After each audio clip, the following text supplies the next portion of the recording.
Alright, give me a second. He's readjusting. I ain't water.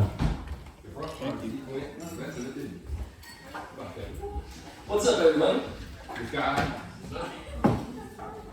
I apologize. I wrote all this stuff before I realized a child would be here. So it's going to be interesting. She's heard it all. Well, I don't know about that. We're going to jump into it, though. We'll see. I know. I talked to him before. I was like, just so you know, there's a kid back here. And so, I know, he does. Yeah, she works here. She wasn't here the last time.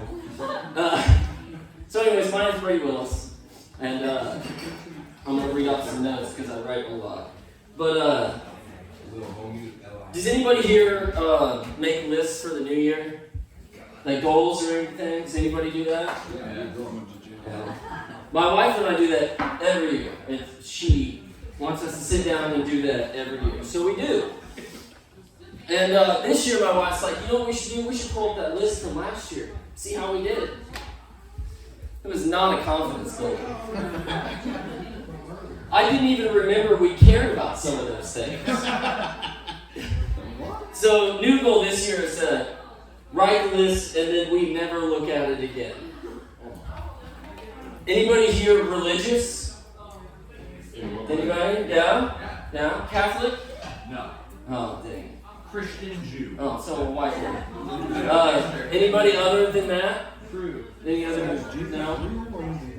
I think, like, the freedom of religion in this country is a wonderful thing. We grew up in a religious family, and I think everybody thinks it's wonderful when we see somebody find peace, you know, in a religion for their life. It's a great thing. But if you become too religious, we're also happy to send the ATF to burn your fucking house down. So, be careful out there. Don't pray too hard. So, like I said, we were a religious family, and we grew up in the middle of nowhere. And growing up in the middle of nowhere, we had a lot of cats. You know, we'd have 50 to 60 of them at a time. We never really named any of them. We just called them all Psycho. And all the ones that stayed around were the female ones. So every spring we had this timber cat that would come out and single-handedly get all of our cats pregnant. I don't know if any of you here have seen cats have sex. It's not consensual. They grab them by the back of the neck. Sorry, not with their hands, with their teeth. And then they hold them down on the ground, and it's disturbing. And then, why are you watching it? Once, hey, I was in the middle of nowhere. Once all the feline rape was done every spring, we'd have 50 to 60 pregnant psycho cats running around everywhere. And if you could sneak up on them right before they were going to give birth and scare them, kittens would shoot out of them as they ran off. And because we were a religious family, this was the extent of my sex talk at home. We did talk about sex though at church. And thank God, because those cats are leading me down a dark path. Sex, so when we were in church, sex talk at church was just simply, you know, don't do it until you're married, and the youth pastor reciting Bible verses damning masturbation. Or is God, as it says in the Bible, you know, spilling of one's seed. Bible's verses like this are very confusing. They involve interpretation. For instance, one verse is Genesis 38, 7 through 10. This is where Judah has his oldest son killed by God because he was wicked. So Judah commands his younger son, Onan, to have sex with his dead brother's wife so she can have babies. If he does this, he can have babies with his own wife. Onan wasn't cool with this. So, when he's doing it, he pulls out and skeets on the floor. God was not happy with this, but only because Onan pulled out and spilled his seed. So he caused Onan to die prematurely. So, God's cool with committing adultery with your dead brother's wife as long as you don't pull out. Maybe we were quick to judge Hunter Biden. Jeez. I mean, That's awesome. they were a religious family. Surely he knows about God's no pulling out and fucking your dead brother's wife rule. He's good. No, he knows that he does good. Anyways, because of the fear my youth pastor and the word of God put into my dick, I was pretty spill-free until right after I turned 16. When, like a skinny, less talented Tim Tebow, I returned from a mission trip to Mexico, where we dug wells and played the Passion of the Christ to what I thought seemed to be unsuspecting crowds. We just hung a large sheet in the town square and had movie night every night for a week, just to make sure they got the message that Mel Gibson hates Jews.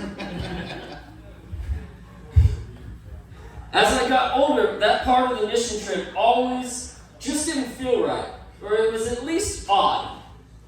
But no worries, because Tim Tebow did an interview for the New York Times about what he did during his spring break in college. He went on a mission trip and was invited to assist doctors in some medical procedures. He was circumcising young, impoverished boys in the Philippines. To this day, he does not have a medical degree or background. He goes back all the time through his Tim Tebow Foundation. So I don't feel too bad. All we did was force a small town to watch Mel Gibson trash the Jews for a week straight. This dude's a serial circumciser with 0 medical credentials. And they say us soldiers made enemies while fighting overseas. I mean, ISIS was bad, but we never sent Tim Tebow to cut their dick skins off. That's a terrifying enemy. I love Tim Tebow. Anyways, back to how I started spilling. See, so after this mission trip, I got to talking to a girl that went with us. And that's a big deal when you're from an overly religious family. Girls don't generally talk to you. And she said to me one night on the phone, I've been praying to God, and he told me he doesn't want us to be together. And she hung up. My world was shattered. I've been loyal to God my whole life to this point. And the first chance he gets, he fucking cock-blocks me. So to get back at him, you know what I was doing? I was spilling. Like Michael J. Fox eating soup on a roller coaster. It was everywhere. Yet Jesus wept. I damn near broke our True Lies tape watching Jamie Lee Curtis strip. 65 minutes in, if anyone here is still using VHS. But a year later after that, I developed an enlarged lymph node on the side of my neck, the size of a golf ball. And I thought, oh shit, I spilled too much. I'm going to have to tell my parents why they're going to have to watch me die slowly from cancer. That's why I live by the motto. Cancer lasts. Spill free, die hard. I do have 2 kids out of wedlock, in case anyone's wondering. Alright, so I kind of hinted at it, but I am a veteran. And because I served and fought for Halliburton, I take any injustices that I see in everyday life very seriously. Especially that of equal representation. It's a big deal. I was recently shopping for dildos. I did not feel represented. I think dildos need labels on them, letting people know how much bigger they are than the national average penis size. Because in the moment, It's not the time you want them learning what average is. No. It's terrifying. And if you don't believe me, then you've never found yourself in reverse cowgirl with someone pulling up thinking they got clearance for 8, but all you got is 6. You're just laying on your back like, oh shit, I hope they got a good look at it. And if that person on top is drunk, their aim is out the window. It's so scary when you're just one imagined inch away from disaster. That's why safe sex for me has always been when I control the thrusts. That way, when my dick falls out, it's on my own terms. I can't complain too much. When your dick's more represented in the butt plug section, anal sex is not elusive. Nobody here likes anal sex? I don't like anal sex. So, anyone here get on Reddit? You on Reddit? Yes, I love Reddit. So I was recently on Reddit, and I was reading about this trans woman who's been shrinking her penis for the last 4 years using hormone therapy. Don't do that. If you want to downsize, I'm looking for an upgrade. I got a bunch of sad dick pics on my phone to prove I'm a guy. It is nice, though, knowing that there's a group of women out there that finally want my penis. Even though it's only because their penis is too big. It's gotta be tough. Trans women are missing out on the dick envy market. Clearly, the world's next billionaire is a well-endowed trans woman auctioning off her gut scraper online. Dick swap is not only the next Pornhub category. It would be our country's next hit show. Think of all the small-dicked racists and bigots coming together with trans women of all types to help make each other's dreams come true. A redistribution of dicks would equal less bigotry and racism in our country. As we enter into transracialism, dick first. All I'm really trying to say is, please, don't shrink your penis. Consider mine instead. My blood type's B positive, in case anybody's wondering. God, I need water. You guys are so quiet, thank you.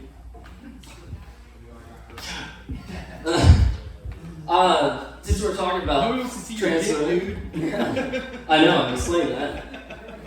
So, I don't really understand how everyone feels so confident to declare their sexuality. Mine seems to be more situational than like a set thing. For instance, my answer to the age-old question, what would it take for you to suck a dick, changes with my situation. In my current state, it would have to be life-changing funds for me to do it willingly. If I go 3 days without food and sleep, I'll do it for a cracker. If you add in the cold, I do it as long as we cuddle after. This is what the military training taught me. Survival. Nothing's gay if you're trying to stay warm, they would tell us. I really started to understand all the ancient armies like the Spartans. They were cold, hungry, and tired, and gone for years at a time. Of course they fucked each other. In Ranger School, by the 3rd day in the cold mountains, I was already sharing my sleeping bag with a strange man to stay warm. Given another month, I would have been a Spartan. Or at least the guy that would suck your dick for a cracker. Either way, I'll survive. In reality, though, I'd be a subpar cock gobbler. You see, I get terrible allergies. Terrible allergies. For all seasons. In August every year, I start my annual 2-month period of just looking like I got done sucking cock. My eyes are puffy. My mouth's always hanging open because I can't breathe out of my nose. So I just figured next August, I'm just going to wear cheap mascara and start an OnlyFans page. Just title every picture, post throat fuck. No one will be the wiser.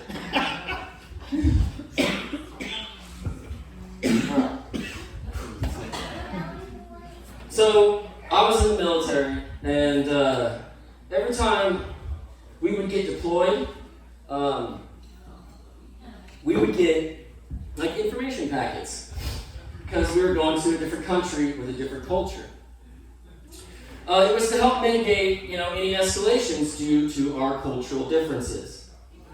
I could have really used this when I was 19 and moved to Georgia from bumfuck Missouri. I'm not racist. I am ignorant. For instance, in Georgia, you call a raccoon by their first name, the full name. I see a lot of people in here that should probably be writing this down. The word coon has a different meaning when you look like me and are in Atlanta. And you definitely don't talk about how back home you would hunt coons with dogs and other white people, then shoot them out of trees and skin them. Never held a room better in my life.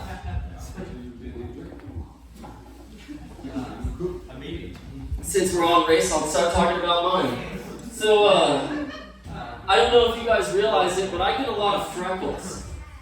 A lot. Which is just my skin tone. Skin cells overproducing melanin when I'm exposed to the sun. Because when I was born, I didn't have any. My skin cells have spent the last 34 years trying to correct this poor design. That's why I think it's wild every time I see a ginger being racist towards black people. Like, dude, your body is literally trying to correct itself to their better suited skin color. So I sadly, a lot of racism is due to jealousy from us pasty folk, who realize that if global warming continues, we're fucked. We do our best work in poor lighting. Really, an ice age would be more in our favor. Maybe that's what Michael Jackson was preparing for.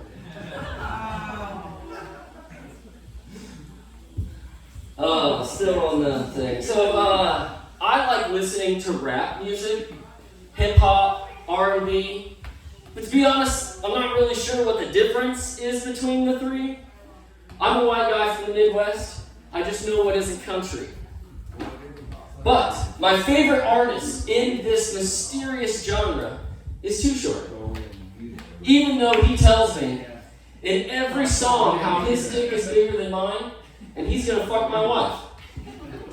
For instance, he says in the Good Book of Cocktails, chapter 13, verse 2 and 3, I'm short, dog, ain't nothing nice. You ever make me mad and I'll fuck your wife. No, you didn't. Now, don't get me wrong. I love his music. But I don't think I could ever have a guy over to my house. He's got me on the dick thing. I will not allow him to make it 2 for 2. A lot of these rappers, though, I do think should just start a cult on the side. I mean, if you want to fuck everyone's girl, it is a proven route. You just can't pee on them.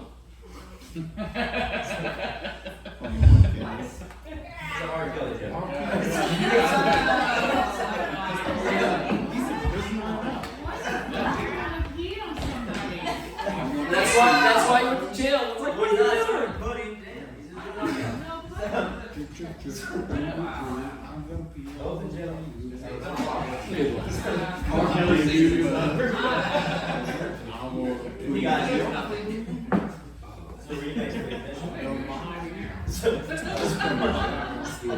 Alright, so we're going to move on to an easier topic. We're not going to talk about race anymore. So when my wife was pregnant with our youngest, I was looking for, a lot of gifts about motherhood and stuff like that. And what I found on the internet were all these sites selling post-pregnancy body fluid jewelry made from like breast milk, amniotic, placenta, that such. So I saved a bag of fluids It's still in my freezer 7 years later. I just can't seem to find the right occasion to get a ring made with a card that reads, "To always remember, this came out of you." Do you think people ever get post-abortion jewelry made? Like, I didn't want the kid, but I love this necklace.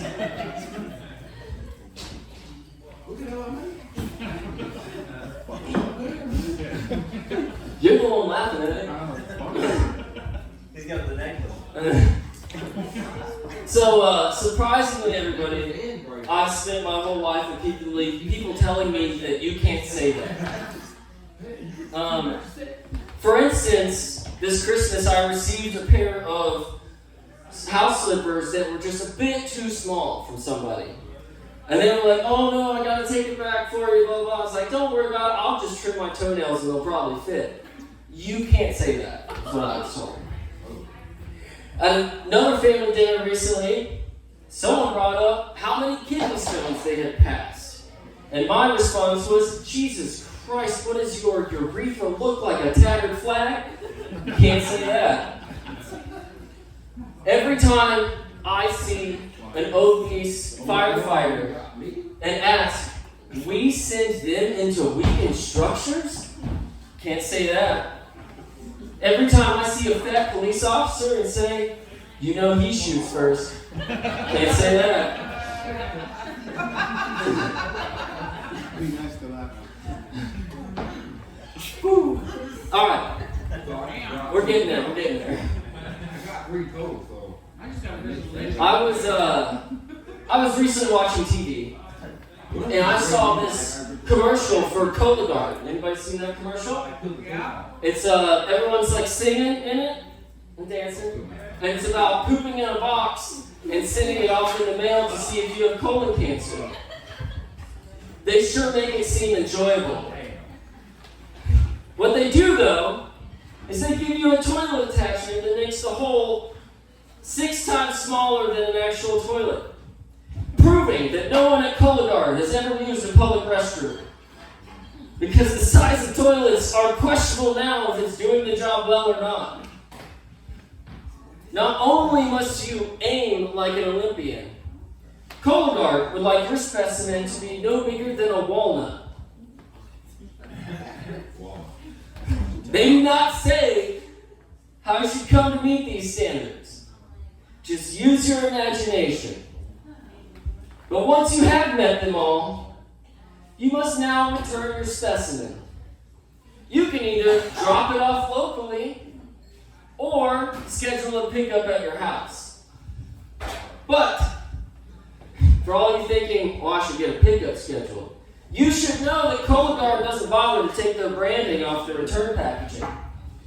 And even if you choose to schedule a pickup, the instructions say, and I quote, that you must leave it in a visible location.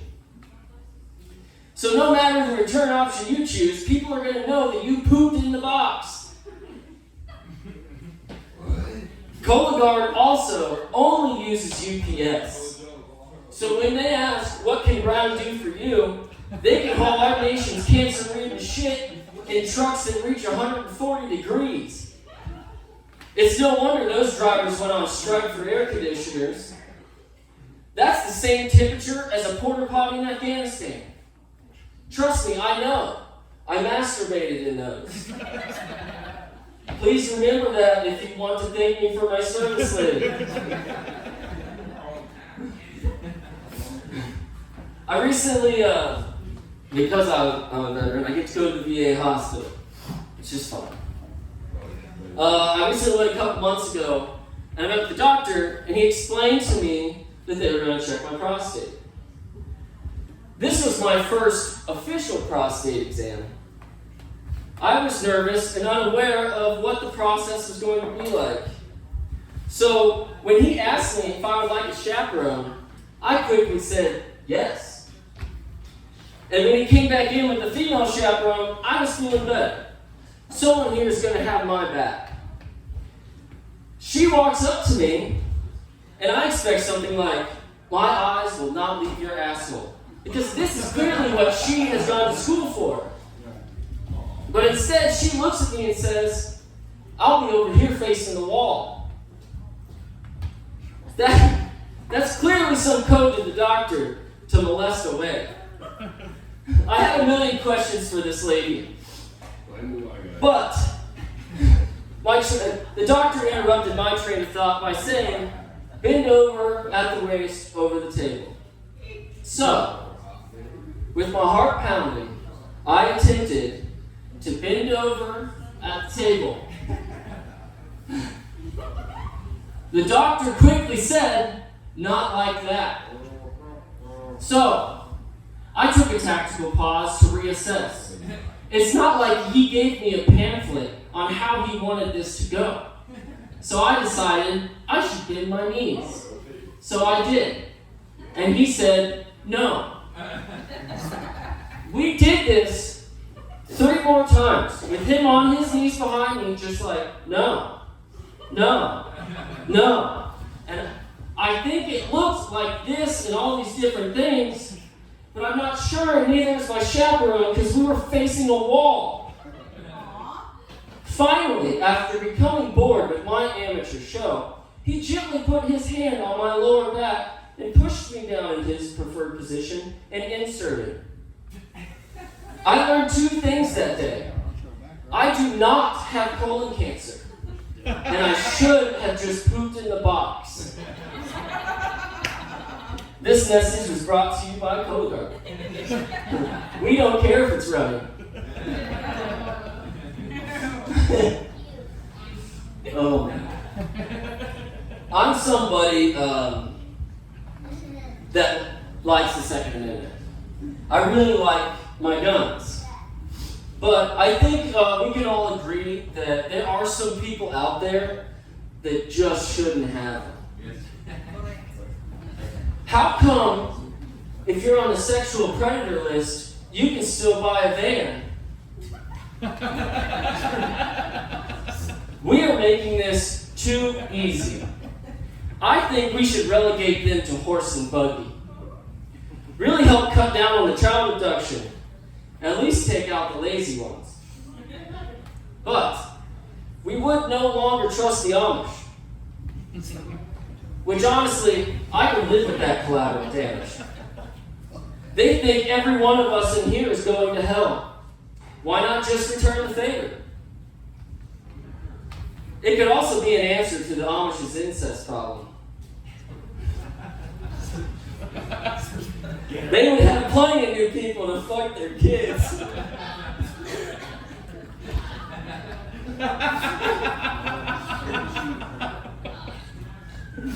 Yeah, this is a great night for that one. Alright. I live in a small town. And sometimes I wonder what my reputation is. The other day, I was at a parade with my kids in this town, and was handed a koozie that read, "Don't rape." Right here. They were not giving these to everyone. It was clearly a targeted ad. So I've really been working on my not a rapist vibe lately. If you have any tips, please come find me after this. I'll be by the dumpsters with the horse and buggy. Thanks, everyone.